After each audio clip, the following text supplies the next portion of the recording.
கடலூரில் 20ஆம் ஆண்டு சுனாமி நினைவு தினத்தையொட்டி மீனவர்கள் கடலில் பால் ஊற்றி கடல் மாதாவை வேண்டி உயிரிழந்தவர்களுக்கு அஞ்சலி செலுத்தினர். கடந்த 2004ஆம் ஆண்டு டிசம்பர் மாதம் 26ஆம் தேதி இந்தோனேஷியாவில் உள்ள சுமத்ரா தீவில் கடலுக்கடியில் ஏற்பட்ட நிலநடுக்கத்தினால் எழுந்த சுனாமி பேரலைகள் தமிழக கடற்கரையை தாக்கி ஆயிரக்கணக்கானவர்களை பலிவாங்கியது. கடலூர் மாவட்டத்தில் மட்டும் சுனாமி பேரலையில் சிக்கி 610 பேர் பலியானார்கள். சுனாமி பேரலையால் பலியானவர்களின் 20ஆம் ஆண்டு நினைவு தினம் இன்று அனுசரிக்கப்பட்டது.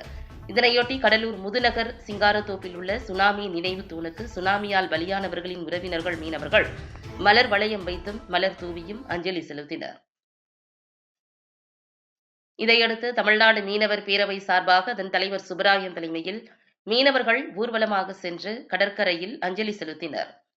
அப்போது பெண்கள் இனி இதுபோல் ஆழி பேரலை வரக்கூடாது என வேண்டி கடலில் பால் ஊற்றியும் மலர் தூவியும் உயிரிழந்தவர்களுக்கு அஞ்சலி செலுத்தி கடல் மாதாவை வேண்டினர். கடற்கரை மணலில் மெழுகுவர்த்தி ஏற்றியும் இறந்தவர்களுக்கு அஞ்சலி செலுத்தினர். மேலும் துக்கம் தாங்காமல் அவர்கள் கதறி அழுதனர். சுனாமியால் இறந்த உறவுகளுக்கு அஞ்சலி செலுத்தும் விதமாக கடலூர் மாவட்ட மீனவர்கள் யாரும் இன்று மீன்பிடிக்க செல்லவில்லை.